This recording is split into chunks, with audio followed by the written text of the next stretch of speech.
Live from the back of Ruth the Realtor's car, it's the Stacking Deed Show.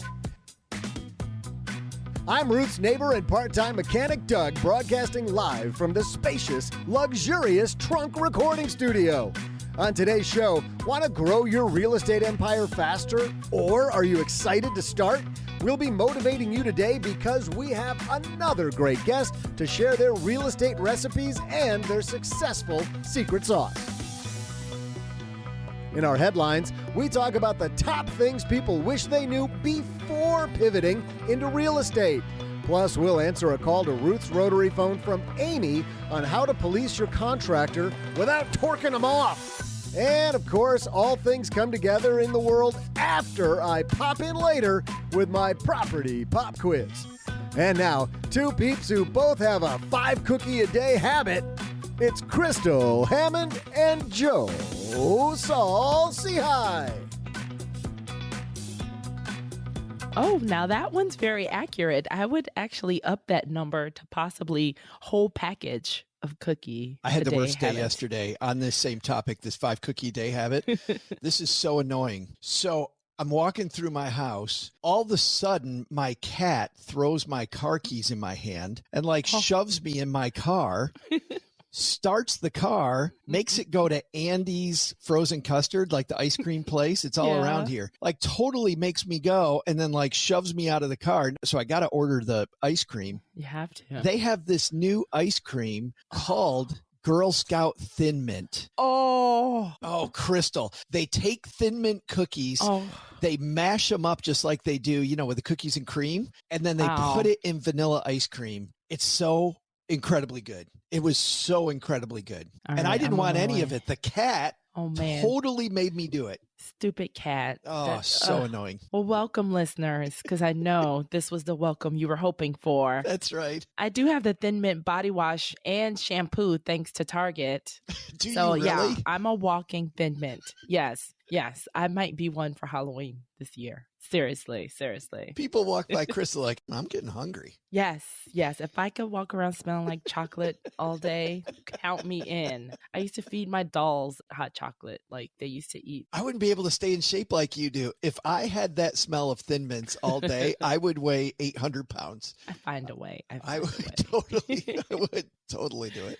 All right, we got a great show today. We do. Isabelle Guarino is going to join us. She's from the RAL Academy. And, we talked to Antoinette. Yes. Back in late November, early December. If you missed that, go back and listen to our interview with Antoinette talking about how she took these properties in Southern Florida and she converted them into residential assisted living. And she got a little bit into the process, but Antoinette's doing it as one person. We found Isabelle, who teaches people to do exactly what Antoinette did. And we're going to talk to her because I remember your eyes and my eyes, Crystal, when Antoinette told us the amount of money she makes. Yes, $90,000 per month. Guys, I've never seen, there's Crystal's eyes when you show her Thin Mints. Yes. And then there's Crystal's eyes when you tell her how much money you make on residential assisted living, and her eyes popped out. Plus, you're helping people that really need it. We'll go into those demographics too. Yep. But first, we got a good headline. So let's get this party started. Hello, chaps. And now our Stacking Deeds headlines. Cheerio and pip pip. All right. As Ruth turns the corner, we turn the corner into the headline. Hold on. This is from Architectural Digest, and we're going to dive into the world of professional real estate, realtors and people selling, deeders who are real estate pros. And this is what 7 people wish they knew before pivoting into real estate. The job's a lot more than showings and big commissions. And this is definitely, when you watch shows like Selling Sunset and $1 Million Listing, New York and LA, that's what I was trying to think of. Yeah. You see those, all you think is, wow, I just sell 2 houses a year. I'm bathing in paid. Duh. It's that easy. And so Rachel Davies is the author of this and walks through it. Let's start off with the first one. It's a constant grind is the first thing people wish they knew. Florida-based Compass real estate agent Zach Steinberger has always been obsessive. When he was a kid, he spent all his time practicing soccer. He went from dribbling the ball around his house for fun to playing soccer in Europe and then the U.S. for 10 years after college. After nearly 10 years in the field professionally, single-minded focus was an asset for the demands of the industry. He says it takes sacrifice. You're stepping away from dinners with your family to take calls because if you don't answer the phone, someone else will. It's driving 2 hours to a listing appointment because, hey, if I don't do it, someone else will. That's a great attitude. And definitely this side of the world is not passive at all.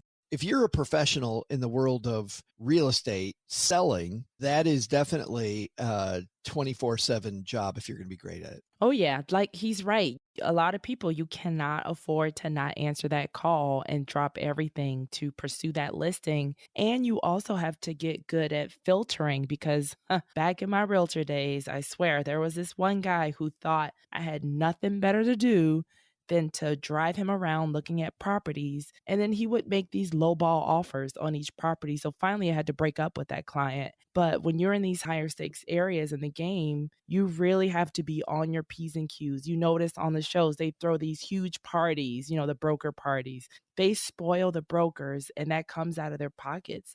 A lot of times the staging comes out of their pockets, but that's what's coming out of the commission also too. So it's a thing of when you're shopping for a realtor, what's included? Because sometimes pictures are included, sometimes they aren't. I know mine, the fancy pants photographs, they were included when I was selling my place. So that was really cool. But the realtor gets that back in commission. So it's a trade-off. And that is different broker to broker, right? I mean, yeah, oh yeah. Yep. All this is different. And one thing that surprised me, and if there's anybody like me who's always kind of flirted with this idea and goes, ooh, I think this might be the job for me. When you first start out and you're unproven, one thing that shocked me is brokers take a higher commission when you first start out than they do when you're a known commodity. And they're like, well, wait a minute, how can they do that? Well, they do it so they can make money and keep the brokerage moving, but they can also do it because, Crystal, you're in no position to be able to demand a higher commission. You're an unproven thing. It's like later on you go, no.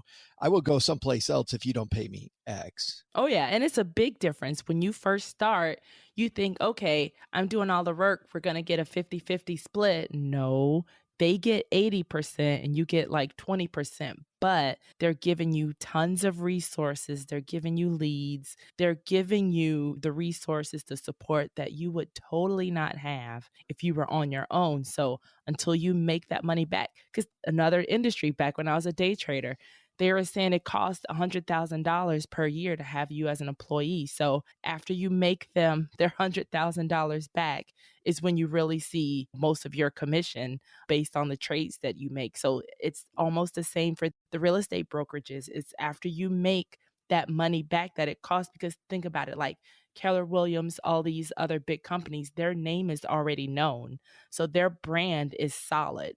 So when you're a realtor with them, you are paying for that name recognition and the trainings and all that, and you have to pay them back. Well, and later on when you are established, frankly, you can also demand less because of the fact that you're not using a lot of those resources anymore. Right. Yep. You have your own. At that point, people are coming to you because you are the Crystal Hammond. Exactly. And they want to work with you and not with Keller Williams as an example. Oh, yeah. They saw your name on the bench. Yeah. The thing I really like about this point, too, is that over my lifetime, I have met so many people who want a shortcut and who want something for nothing, Crystal. Yep. And the thing that just gets hammered home is the people that are successful, the people that stop looking for the shortcut. Yep. That do not. They instead go, there is no shortcut. I'm doing the extra mile. And you know what happens? Because they go the extra mile and they're doing all of this work, their work. They stumble upon opportunities because they're in the place where the opportunity happens. And then everybody else looks at them and goes, oh, Crystal got lucky and had this big break, not recognizing the fact that the reason Crystal got lucky was because of the fact that she was out there at 5:30 in the morning doing this stuff. It is so frustrating. Yeah. And that's why you make sure you love it. I hate when people say luck. It's not luck. It's opportunity. And it's your preparation makes Is it where preparation meets opportunity?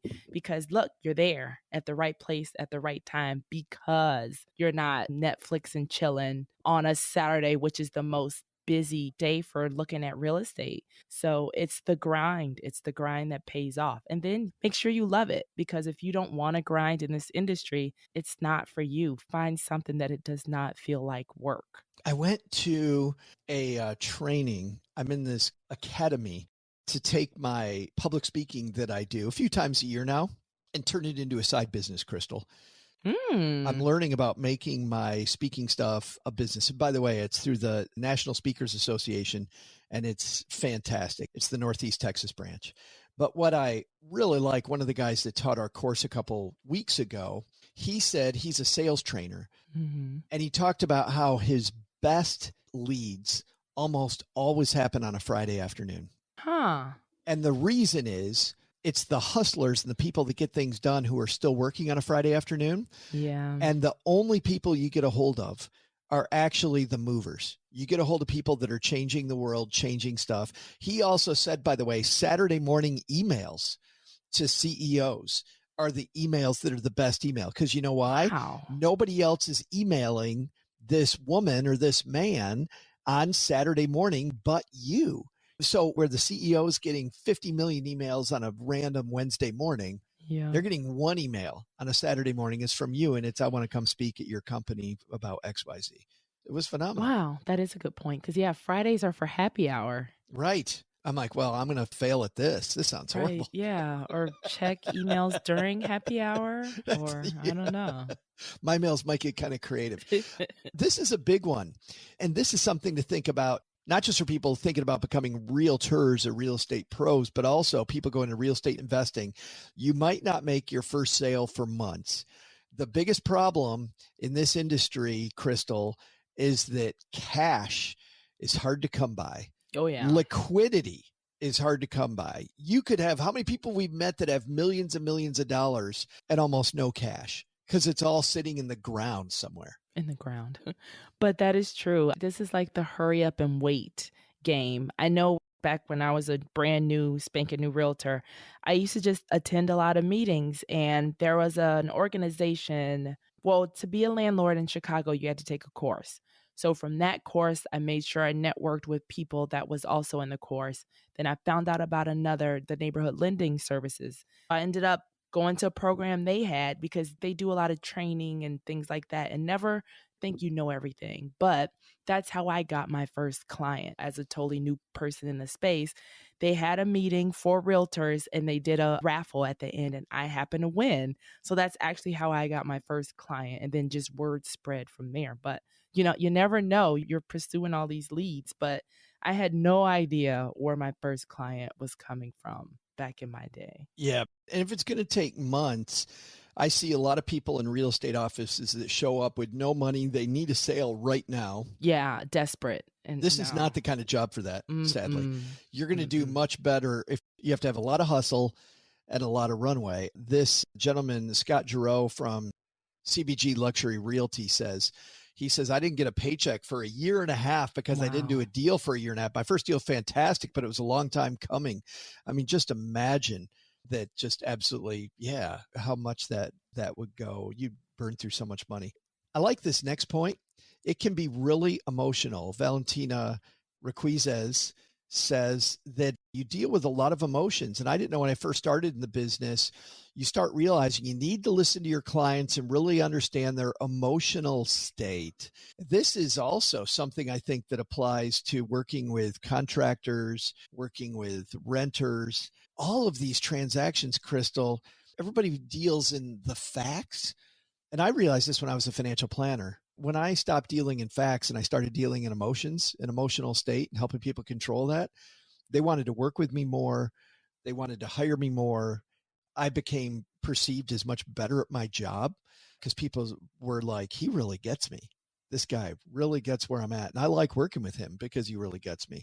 But man, emotions, and then your own emotions. You know what your emotions are like when you haven't sold a house in a year and a half? Nuts. I can only imagine. Well, I can just imagine being in a car with this dude, taking him around to house after house, and he's lowballing everybody. And you're like, what the hell am I doing? Right. You do not want a house. You want a bestie on Saturdays. But how many times have we said this is a people business? When you are in tune to the person that you are building a relationship with, then the emotional part is it's what's going to dictate that person calling you back or not ghosting you for these deals and transactions. Can I trust you? There's so many scamsters in so many industries. Like, that's another emotional part of it where we really need to listen with your third ear. You have two ears and one mouth for a reason. You really need to be listening and in tune to the person that you are dealing with and transacting with, because you want that trust. And yeah, emotions is a good way to connect. The realtors I like the least were the ones that talk the most. See? Yep. Yeah. Next up, connections from your past life still matter. If you had another job before that, all those connections are potential. So all of a sudden you're in sales mode, Crystal, where you're like, maybe this person knows a stager. They know a painter. Maybe they know somebody looking for a house. Maybe they know a mortgage broker. Maybe they know all these different people that you need to interface with. You really create your team, you create your sales force, and those are all people from your past life. And it's the way you approach it too, because it is funny that there are some people that go about it the wrong way, like when they're reaching back out to people, because it's like, okay, I haven't heard from this person in ages, and they'll be like, hey, what's going on? Or you're like, just tell me what you want. Like, yes. Don't beat around the bush. You don't care how I'm doing. You just want to tell me something or sell me something. So just don't go about it. Like, I would prefer the direct route of, hey, I'm in this industry now. Just wanted to say what's up. Don't just pretend like you care after all these years. Just spit it all out. Because I'm doing business now with people from college. Like, I met these people, let's see, there's a lot of math, like 30 years ago. And, we've reconnected because, the timing was right. The industries were right, and our goals meshed together. But there were no phony pleasantries. We both hadn't spoken in like 30 years. But I'm like, hey, I got this deal. I heard you have experience. Let's connect. Boom. There's no, oh man, how are you? I've been thinking about you. It's like, really? 30 years later, like, don't do that. 30 years ago, you went to college when you were 7? Ha ha. No. Ha ha. Funny. Almost 30. When you're talking about that, it is interesting because I'm thinking back to our past guests, people like Vicki Barron and people like Michael McQueen, who was talking about getting people unstuck. And I think a great way to do that because I've had those too. Somebody that all of a sudden they're doing Amway. Hey, what's going on? Oh my gosh. And you're like, hey, I got a business opportunity for you. Can I come over? What's the business opportunity? Lunch. Well, I'd rather just come over. No, See? I'd rather you told me in this Blocked. message. Yeah. Exactly. But even if somebody is telling me, hey, I got into real estate, you know what I like better? What I like better is, hey, Crystal, how's it going? I just wanted to let you know, I've just started a new career in real estate. Perfect. And I'm wondering a few things. Number one, I wanted to let you know, but number two is, like anybody starting a business, I'm building my team. Do you know anybody who's good at mortgages? Do you know people who are great at construction? Do you know somebody? And by the way, could you also, if you have a minute, could you also tell me what were the traits you liked in the best realtors you worked with? And what were the traits you liked the least? Because if somebody asks me for help when they're starting a new thing, not only, Crystal, am I going to respond to that more favorably, the next time I know any of those people, I'm going to go, oh, I can help my buddy Joe. Yes. Much better. Ask your friends for help. Yeah. Oh, I love that, because it's when you're vague and open-ended, you're forgettable. But I would bend over backwards to answer that email. And you could do something similar. Hey, I want to break into real estate investing. Have 5 questions ready. And even if, like, I was just telling someone else, look, I get ignored a lot by people because I ask a lot of questions. But the people that answer, that they're going to be valuable resources. So keep asking, keep following up. And I'm going to make sure that's in the show notes, Joe, like your exact verbiage, because that's a great starting point. And that's how you should model your emails, telling people like, hey, getting into investing, these are some things that I need. Yeah, or feedback. That feedback is gold too, of mistakes to avoid. I read a quote from an artist just last week on this topic, which was, don't be afraid to let other people help you. And I think a lot of us, we get so afraid to let somebody else help us. Yeah, I hate a know-it-all. Yeah. Yeah. Crystal, you will link to these in the show notes. Oh, definitely, definitely. Good piece. At stackingdeeds.net/show notes. Isabelle Guarino is hopefully who we're going to be picking up along the road here as we drive around Texarkana. Isabelle is the COO and co-founder of the RAL Academy. We're going to talk to her about how she helps people with residential assisted living. Not just that, if you're thinking, you know what? Not only do I want to buy real estate, but I want to help this aging population. This could be a great opportunity. It was for Antoinette, who's on the show back at the end of last year. Isabelle has been doing this for a long time. We're going to ask her questions like, what are the different ways to get started? How should we structure this business? And frankly, I don't know anything about running this business. So how do I get into this business? What do I do with this business? How do I get funding? How do I find money? Isabelle knows the answers to those questions and more. But before that, where's Doug? Yeah, quiet. Sleeping Beauty. Seat. Yeah. Doug, wake up. It's time for your pop quiz. Hey there, Dieters. I'm Ruth's wrench-wielding repair guru, Neighbor Doug. And as we get closer to spring, I can't help but notice my neighbors' homes and their, how do I put this politely, god-awful curb appeal. Yep, I think I successfully put some velvet on that hammer. I mean, how difficult is it to get your holiday lights down by the third week of February? And do the Schneiders really need that 9-foot statue of a squirrel in the middle of their front yard? As a helpful neighbor, I think I'll take it upon myself to do the upstanding thing and leave an anonymous note telling them that everyone is laughing at them behind their back. It just seems like the right thing to do, doesn't it?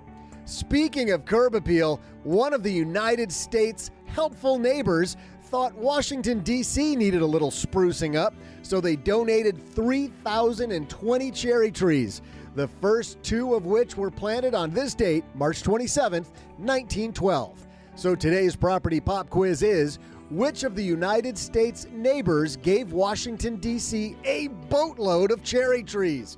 I'll be back right after I finish cutting these individual letters out of magazines so I can write that anonymous note to the Schneiders.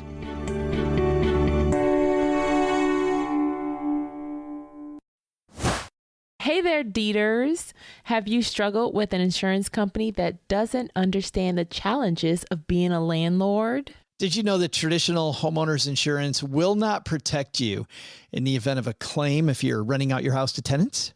That's why we've partnered with America's best-rated landlord insurance provider, Steadily, to offer you the most comprehensive, hand-picked insurance. We love them because their team of experts understands the rental market inside and out, and they know what it takes to safeguard your investments, minimize risks, and maximize your peace of mind. You will sleep easy knowing that you and your investments are protected. So make sure you head to stackingdeeds.steadilypartner.com to get a quote today. You can also just go to our homepage, stackingdeeds.net, and then in the top, you'll see a link to head to Steadily just from our website. Yes, either our website or stackingdeeds.steadilypartner.com.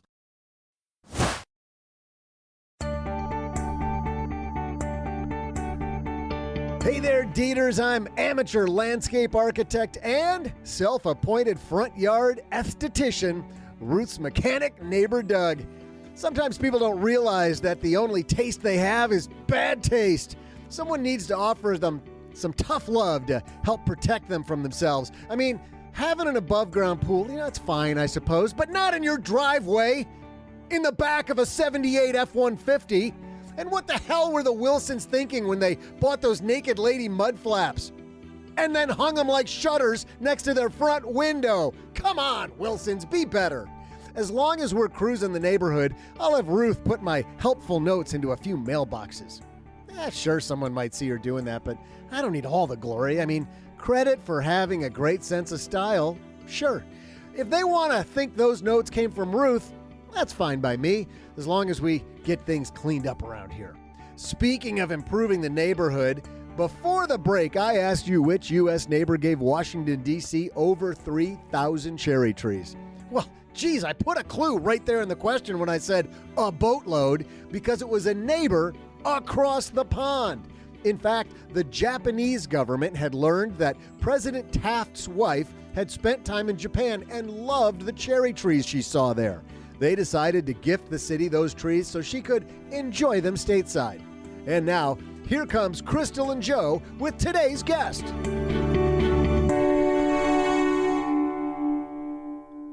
Crystal, is that Isabelle walking down the street? That looks like Isabelle. I think she's over. lost. She has to be lost. Pull over. What is she doing in Texarkana? Yeah, Maybe getting ready hitchhiking for the gone show. bad. Isabelle, come on in. How are you? I am so good. Thanks for picking me up. It's amazing that we announced you at the start of the show, and here you are in Texarkana. I just Yay. happened to be walking by and I saw your car. I wanted to wave you guys down. Well, I got to tell you, we had a fantastic discussion back, what was it, Crystal? End of November, early December, Yeah, Antoinette. with a great guest, Alexandria, Antoinette. Antoinette, swing and a miss. She has a different name every time. She does. Totally I different call name every Antoinette time. something different every time.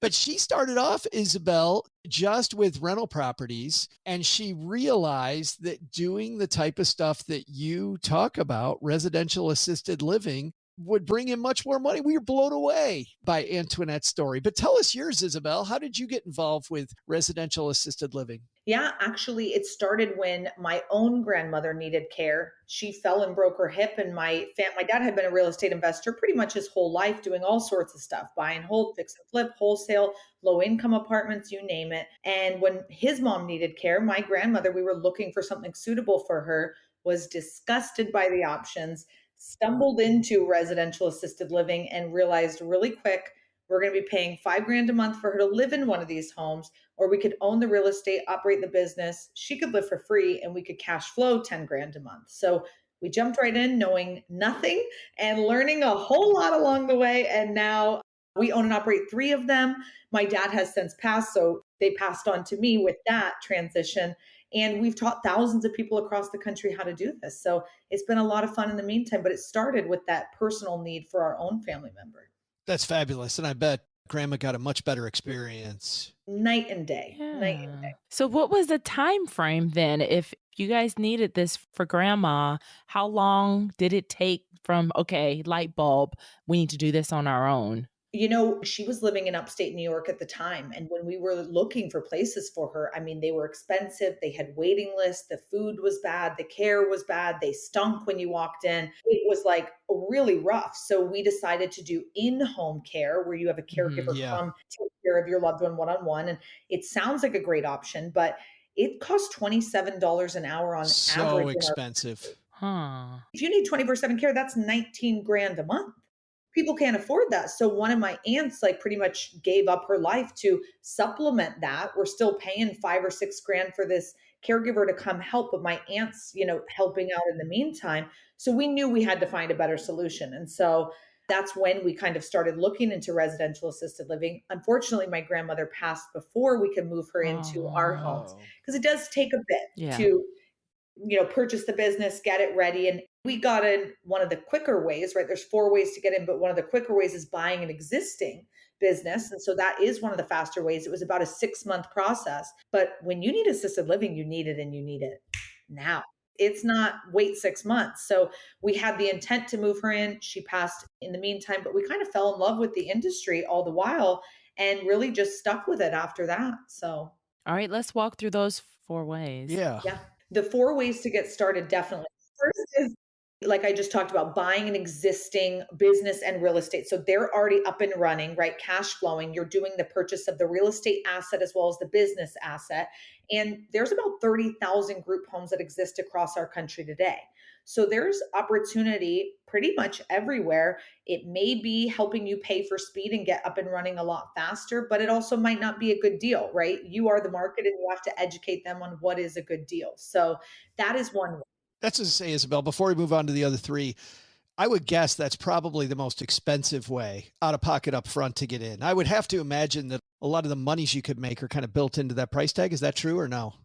You need to make sure it's a good deal. Like, when are you going to be making that money back? And it can be one of the more expensive ways. I agree. I mean, they all have pros and cons, but cost, it can be prohibitive to some people in the beginning.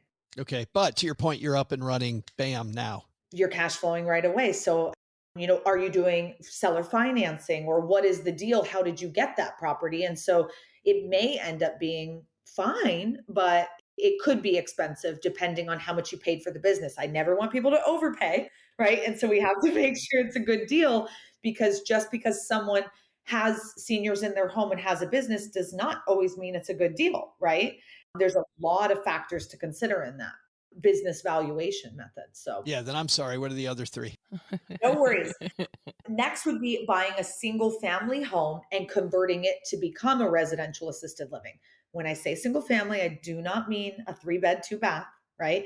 You're housing somewhere between 6 and 16 seniors in each home, depending on the maximum your state or county allows. So in Texas, they always do everything big, right? It's 16 over there. Here in Arizona, it's 10. In DC, it's 12, right? So it ranges depending on where you are across the country.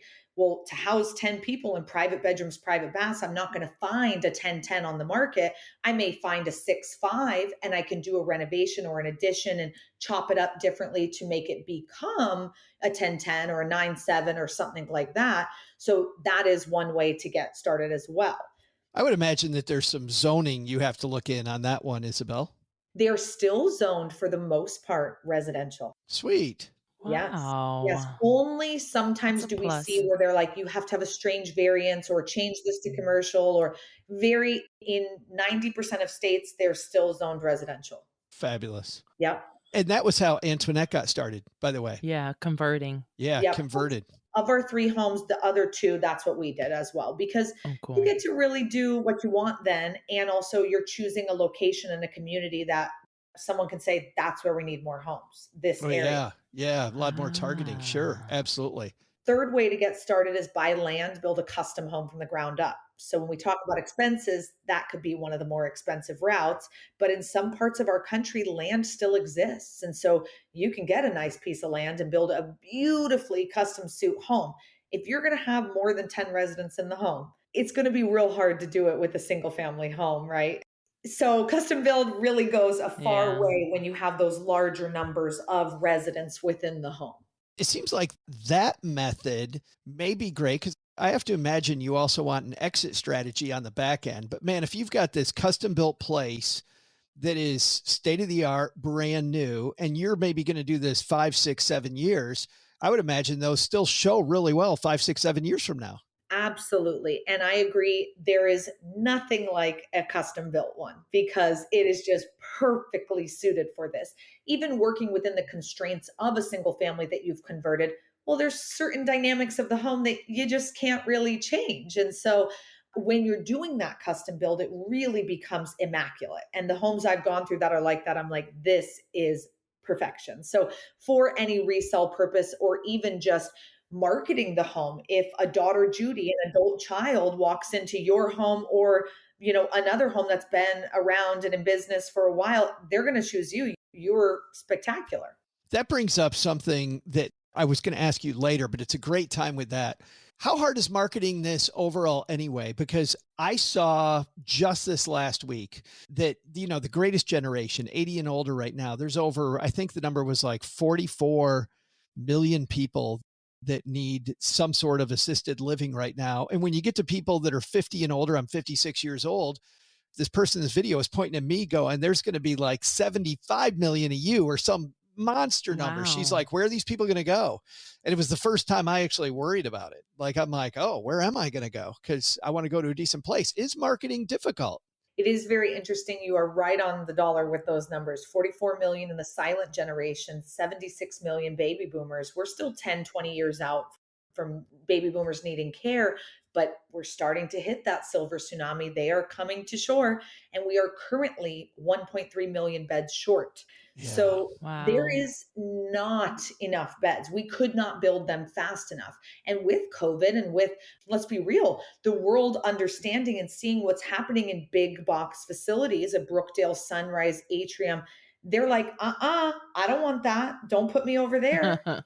So Yeah, they're looking true. for a better option and a different option. And during COVID, we saw mass amounts of people moving out of big boxes, begging to come into our homes because it is such a complete difference in the quality of care. A 30 resident to one caregiver ratio is what you'll typically see in a big box facility. One person cannot take care of 30 people. It should be illegal. I'm shocked it's not. It would be illegal if it was kids, but apparently, as a country, we don't value seniors, and that's not okay, right? So, in our homes, we suggest a 4-to-1 or 5-to-1 ratio, depending on how many seniors you can have in your home. And so, the quality of care, even if you're paying the same rate, you may not have the big chandelier and the pickleball court and the salsa dancing room, but the quality of care is what you actually care about at the end of the day, Right. right? Healthy, clean food that you're excited to eat, because meals are a form of entertainment at that point Yeah. in life. When it hurts to get out of bed, you're excited for that first meal. You're like, what are we having today? Right. And Yeah. so, beautiful, clean meals, quality care, love, attention, and a home, not home like a home. That's what everyone wants when they're aging. And so, to me, it's a great investment because not only can you make a lot of money, you've got a solution for yourself, your own loved ones, if they ever want or need it. And my dad passed and left me 3 cash flowing businesses. How many people can say that happened from one generation to the next?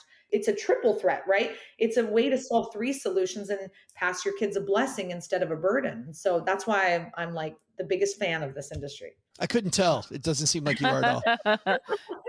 That And by is the way, a if somebody good really wants the pickleball court, there's nothing to stop you from still putting a pickleball court in your backyard. You can still do that. You absolutely can. And I like that, leave a blessing, not a burden. But even stuck on still number 3 too, there are also for the new construction, I'm pretty sure there's some kind of government programs out there to help with the construction too. I don't know if you're familiar in that area. There may be, we own the national convention that represents all 30,000 of these care homes.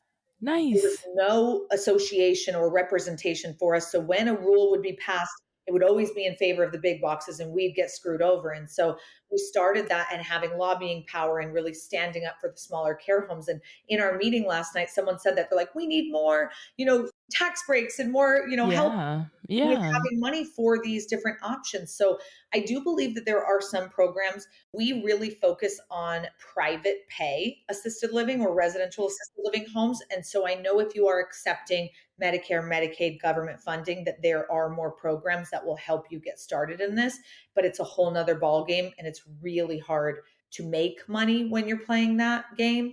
I'm a big believer of do good and do well. You cannot help other people if you don't have anything to give them.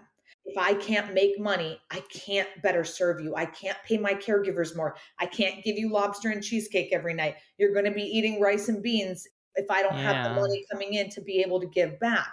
So it's got to be that equal balance. And if any listeners are in for just money, money, money, this is not the industry. There's a million ways you can make money. This is not it. These are people's lives at hand. You do have to have a heart for this. Although you're not working in the home and you're not dealing hands on with the seniors, you still need to have a heart. So it's got to be that equal balance. I want to ask about that in a second about running a business, but you mentioned going private pay versus Medicare and Medicaid. Is that simply, Isabelle, because it's easier, because there's less paperwork, less strain? Is that why you go that way? Actually, it's about more or less the rates within the home. So the government will pay $1,800 for each of our heads for our assisted living needs towards the end of life. The average cost of assisted living in our country today is $4,500 per person. So 1,800 Terrible. doesn't cover it. So the homes that accept that, they are eating rice and beans and they have one caregiver taking care of God knows how many in there. And it is not the best situation. So Yeah. I wouldn't be proud to own that type of business. I know some of our students, they open bigger homes, beautiful homes, luxury homes that are private pay, and they use their income and their earnings from this to kind of subsidize a level 1 home or a government funding home and give them a better experience. So like I said, that balance, if you don't have money, you can't give back. They also have a third home where then they take that income and go live their, financially free life. Yeah. Because you need to be compensated for the work you're doing too. But if that is your heart, you're like, I want to serve those underserved seniors. Well, then have a private pay home that cash flows you 10, 15 grand a month. use that income to go help seniors who don't. Well, let's do the fourth one The because we fourth, only did three. there you go. We got him on the hook. That's I know. why. But wait, there's more. Are you sitting down? The fourth way to get started is you can lease a home to use for this. So you don't even need to own the home. Oh. Either a lot of your listeners may want to be on one side or the other. If you want to own the real estate and not operate the business, you could do that, right? You buy a home, you renovate it, you add the ramps, guardrails, handrails, fire suppression, more bedrooms and bathrooms, wide hallways and wider doors. You do all of that, and then you're going to lease it out to an operations company who's going to run the business within the home. That's one way. Or if you're the operations company, you work with someone, right, who's going to lease the home to do this for you. So you could do either way, getting involved with that fourth method. And if it's not the best time to buy real estate in your particular market, this is a great way to go about it and get in a lot faster. You don't have to wait until all that renovation is done. Someone did it for you. Let's talk about investing actually and running a business. I want to ask one question that kind of covers both of those, which is that we've talked in the past about some of the dangers around syndication. Syndication can either be your best friend or can be your worst enemy, as you know, Isabelle. But there are people doing this in a syndication manner where I don't have to be as hands-on and somebody else is kind of running with it. That's number one. Number two is I got to believe there's somebody who's running some sort of a franchise model as well, where I might be able to plug in the operation through a franchise type thing. Do those exist? So, first on the syndication, we do have students who raise the capital for their projects through syndications. Yes, we do have that. I would say not as many, maybe 10 to 15% of the RAL investors I see go that route. So it is an option. Primarily, people are using private money or SBA 7A loans. Oh, yeah. Oh. Those are kind of the two ways that most people are getting into this. And when I say private money, for anyone listening who's a newer investor and they're like, but I don't have any money, it's not your money, right? It's OPM, it's other people's money. So don't stress. There are a lot of people getting 0% on their money because it's sitting in a bank or it's sitting God knows where. And if you could offer them 12, 15% back on their money, heck yeah, they want to invest in you. Well, and this is, a lot of the time when you're looking for investors, it's the story that you tell. And when your story that you tell is just around flipping houses, well, a lot of people do that. If it's around, all these different things. But I have to tell you, back when I was a financial planner, and it's been a long time, Isabelle, we had one REIT, a real estate investment trust that was all assisted living. I have to tell you, that was the easiest story to tell. Everybody wants to invest in that. Everybody thinks we need better. Everybody knows that that's growing, like we talked about earlier. It was so easy, and it actually worked out phenomenally well for my clients. I remember recommending this REIT to them, and it was incredibly lucrative for everybody. Absolutely. My dad always used to say that. He'd say, this is the easiest thing to raise capital for. And what you just said is exactly, it comes down to the most simple thing is, what is the story? If Bernie Madoff handed you the most spectacular business plan in the world, you're still not going to take it, right? Like, you have to trust the person and you want to hear the story. Those are like the two things that are the keys to success in raising capital for anything, right? If you're not sketchy and the story's not sketchy, you're probably going to get some people listening. I like that. But that's amazing. And definitely there's a lot of ways that you can do this not using your own money. We highly encourage people to not use their own money on this. There's just way too much money out there that is waiting for a home. And why not have it be your home, right? There's so many. Yeah. Talk about the SBA loans for a second, because I hadn't even thought of that. And that's another, well, not easy money to get sometimes, but SBA is a huge opportunity. Huge opportunity, and they're looking for good deals. They're looking for small businesses that they also believe in, that they know the money is going to return well for them. And so you can get money for the real estate and some renovation. You can get money for carrying costs and setting up the business. So it's a beautiful way and a really great partnership with RAL, because it's just that perfect symbiotic, like, we've got what they want and these are the exact types of businesses that they're looking to invest in. And so in our trainings, we actually talk a lot about SBA and just really highly encourage people we point them to a couple of different banks that work with that and say, hey, they know what we're doing. So this is kind of like an easy person to go to and re-explain it. And they're like, yep, we got it. Here we go. Paperwork can be a beast with SBAs. It's a beast.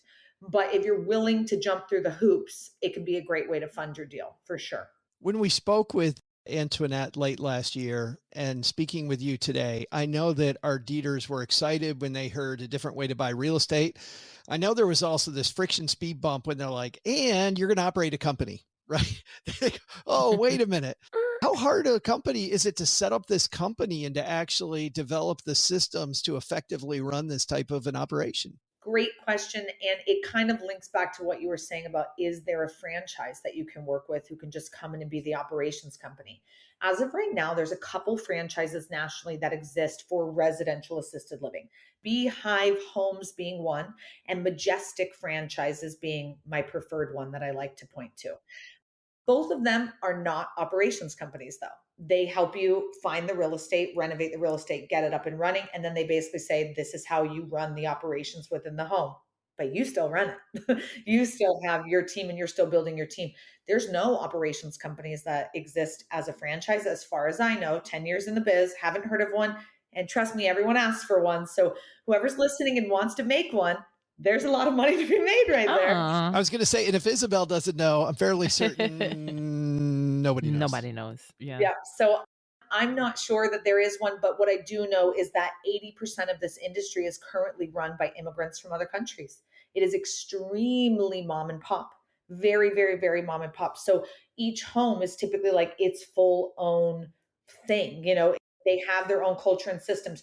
We are kind of the first people to come in the market and say, like, let's turn this into a more professional, level where you can scale. And we highly encourage people to have a 3-pack, 3 homes within 20 to 40 minutes of each other.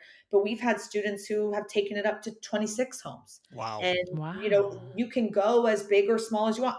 We have a student out in New Jersey who's got one home, but it cash flows him 40 grand a month. One A home. month.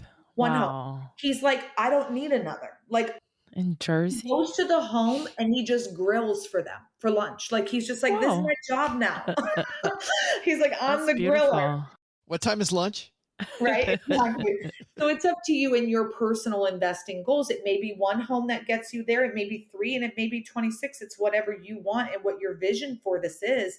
But when it comes to the operations, in the beginning, it is a lot of work to get it up and running, to hire your licensed administrator and caregivers and get all those policies and procedures and systems into place.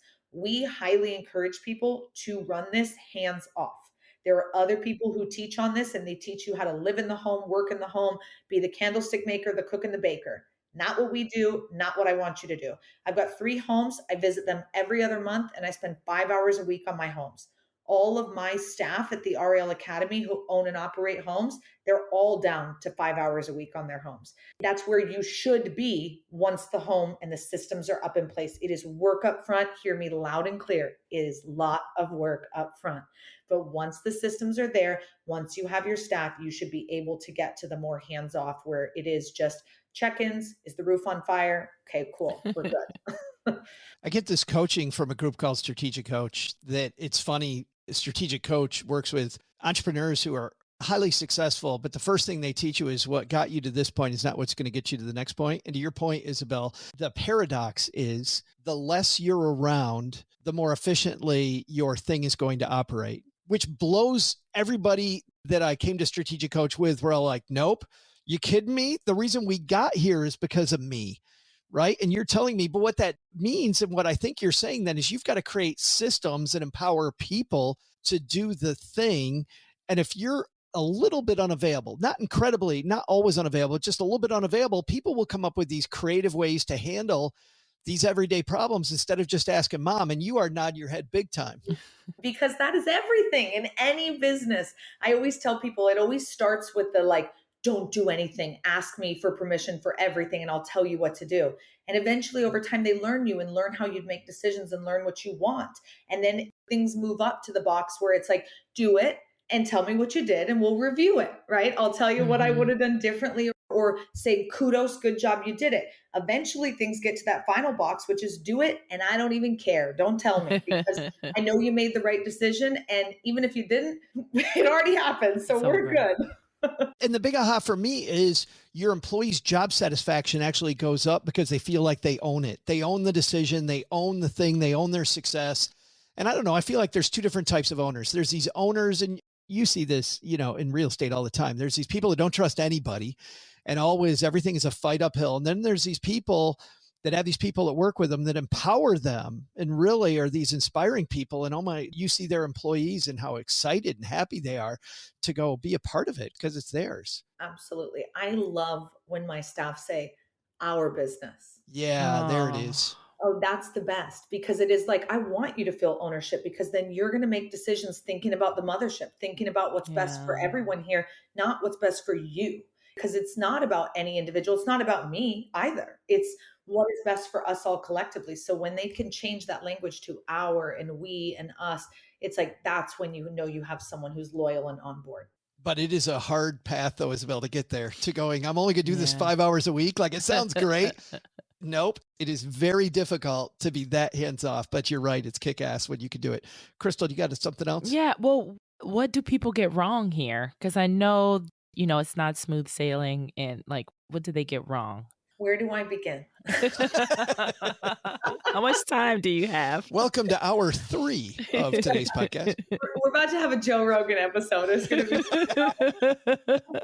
This is exactly why we have a training on this, because there's so many things that could go wrong. But the number one mistake that so many people make off the bat is location. This is not, if you build it, they will come. You have to make sure that you are located absolutely perfectly. I mean, it's real estate at the end of the day. And what does everyone say? Location, location, right? We all know that, but we somehow forget it when it comes to assisted living. We're like, well, I've got this home. I think I can make it work. It's 7 bedrooms and whatever. It's like, no.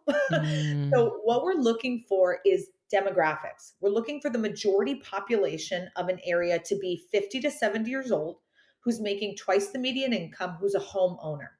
That's going to indicate not the senior who's living in the home, right? It's the adult child of the senior who's going to come live in your home. They want mom or dad to be 5 minutes down the road from them. They do not want to drive 45 minutes across town just because it's cheaper.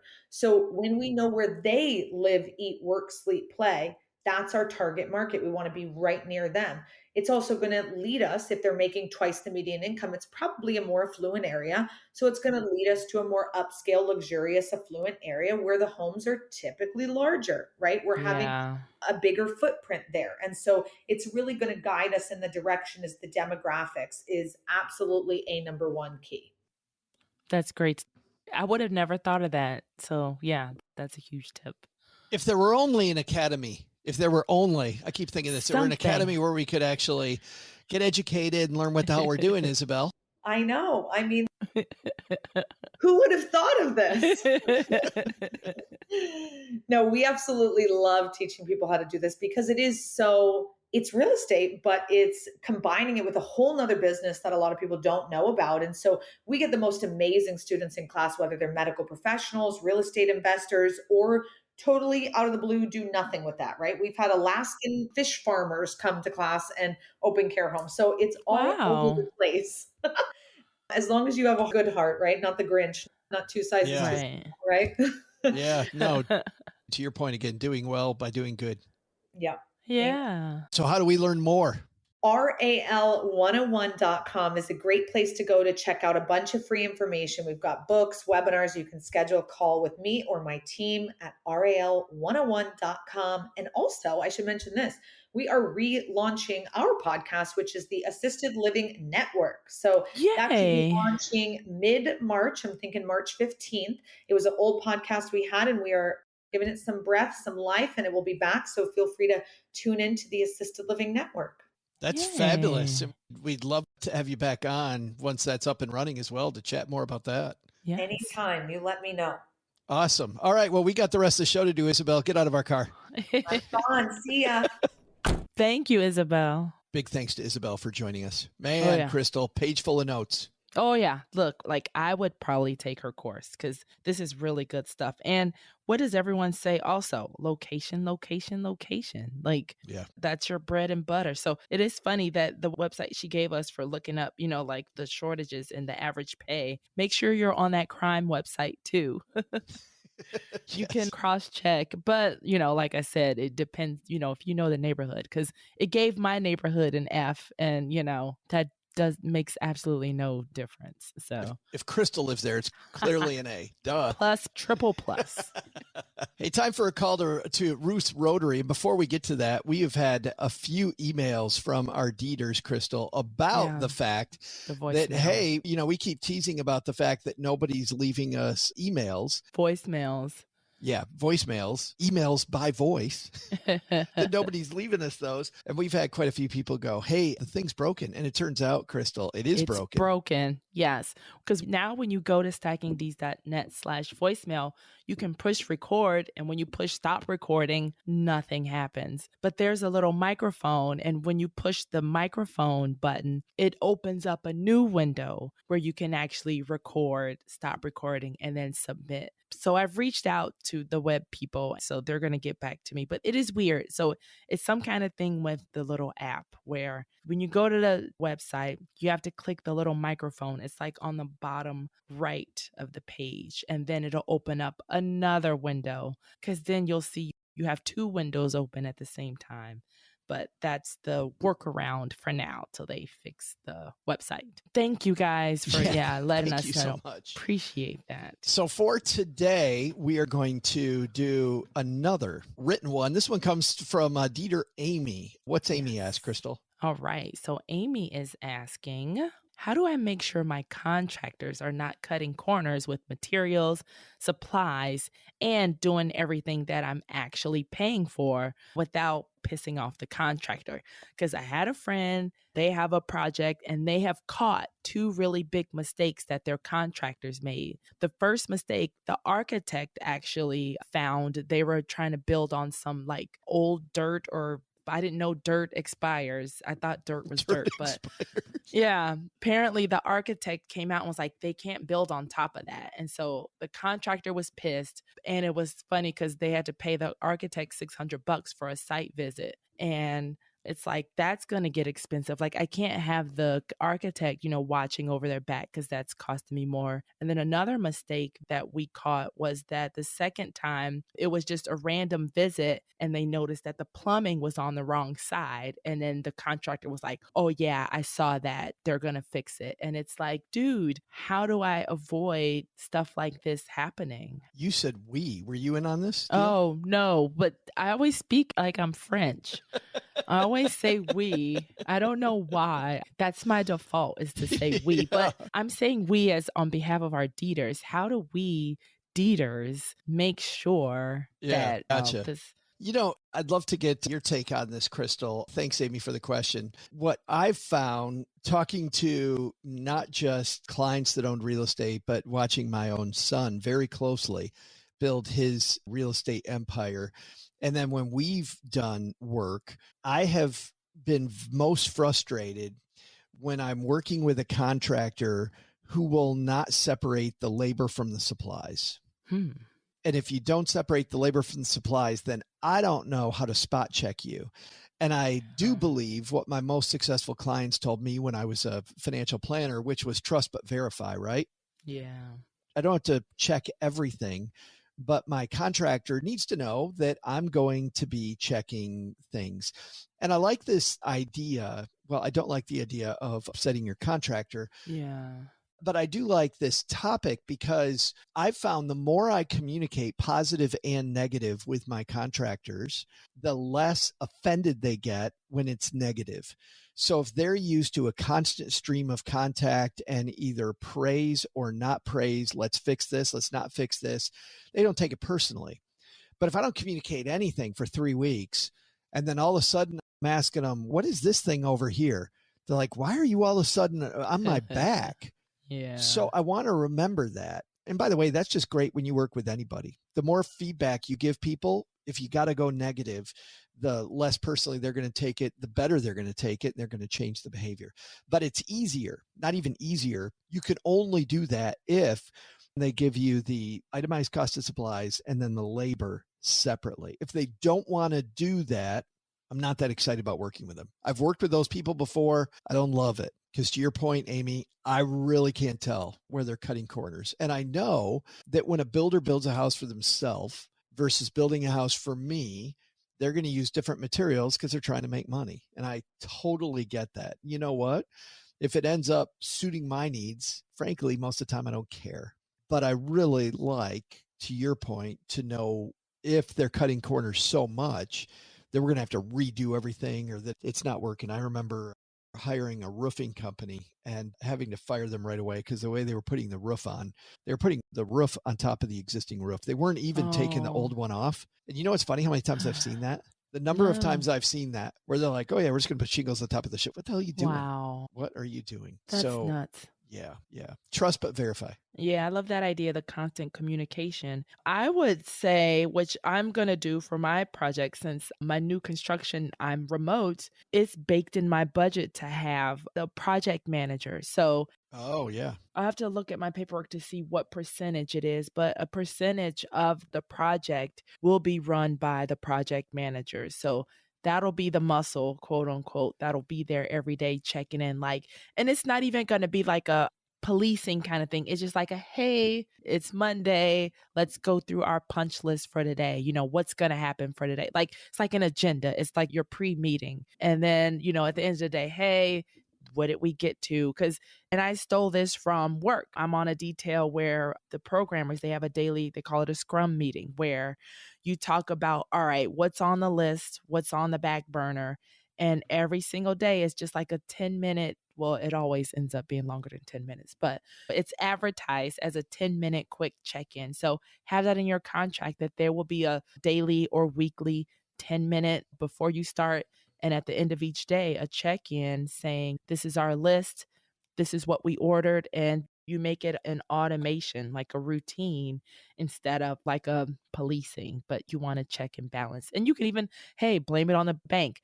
The bank gave us these checklists that we have to fill out every day for you to get paid. So if you don't fill this out or verify, then, you don't get paid. And that piques their ears when it's, in order to get paid, this is what we need to have happen. We need to prove that these are the pound of shingles that you said you bought, or we need to prove to the bank that, XYZ has happened. And there you go. There's your scapegoat. As the business owner, part of me though, Crystal, rolls my eyes and goes, it's my property. I can ask you whatever I want. Now, sometimes we know that there's a shortage of contractors, and when you lose one, and often, the more unscrupulous people will hold that over your head.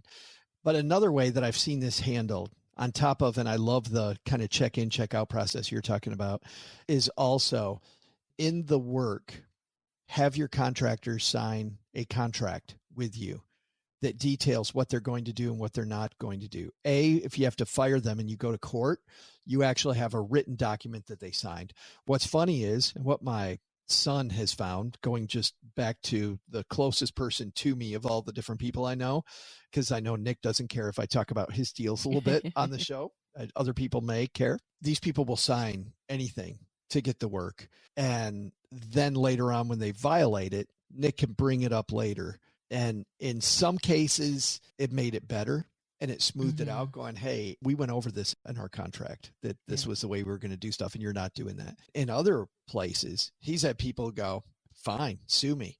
They're just daring him. So he's had to go to court on a couple cases, which has been not fun. But in both cases, Crystal, he won because he had the documentation. See, perfect. Yeah. Well, here's the deal. He won in both cases.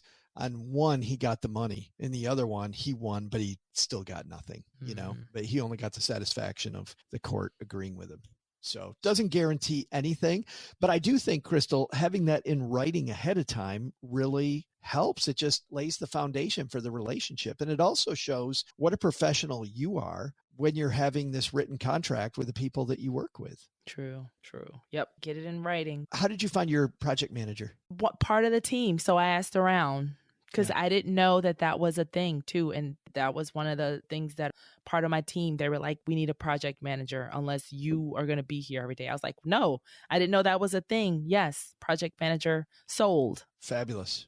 Great. Fantastic. Thanks for the letter, Amy. Thanks again to everybody telling us about our voicemail. Hopefully it's working by the time you hear this. Yes. Or just do the workaround, you guys. You just have to click the little microphone on the bottom right, and then that'll pop up a new window. So you'll have like 16 windows if you already had 15 open like me. Living the dream. Have a lot of windows open.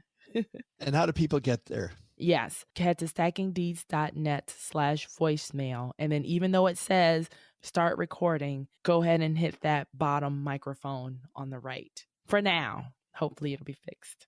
Lots in today's show notes. People want to subscribe to the show notes to get delivered automatically.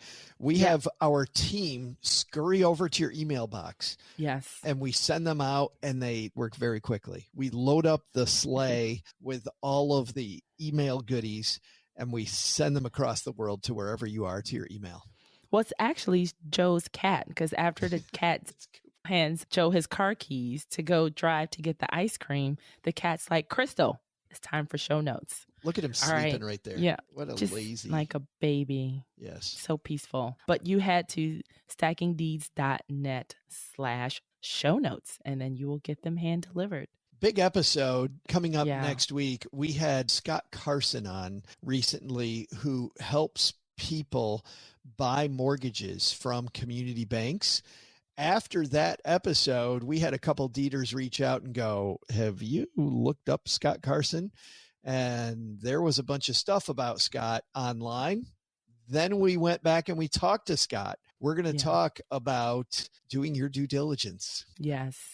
On our next thrilling Stacking Deeds podcast. And we're celebrating. We crossed 100,000 listens. So thank you. It means there's a little bit of useful information here. So I love to hear that. I love to see that. We appreciate you, every single pair of ears that have listened. I actually love listening, like editing. We go back and listen and I just smile all over again. I laugh, I chuckle. So hopefully you're laughing along and chuckling along and learning along with us. So we appreciate you. Thank you. Yeah, thanks to our Dieter family. This show is also nearing our first birthday. Yeah, we're going to have a birthday soon too. Oh, I love birthday parties and cake. Crystal, our baby's growing up. Our baby's growing up. So many. All right. People want to say hi to you on social media. How do they find you? At Condo Crystal. And I'm Average Joe Money.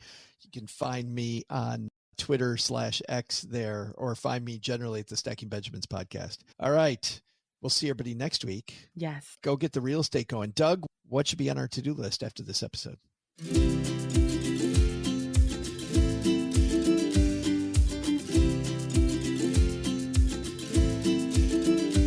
So, what should we do based on what we learned today? First, take some advice from our featured segment. Investing in real estate is about systems. What are yours? Let's pause the podcast and begin making some now. Second, here's a lesson from our headline. There is no easy route to big money. How many of the people you know that make big money are not also the most diligent workers with great systems? Probably not many. Stop looking for shortcuts and put in the work. You'll be better for it. But the big lesson? When things get really out of hand in your neighborhood, think about forming an HOA. I hear there's no downside to having a neighborhood police force to enforce all the rules.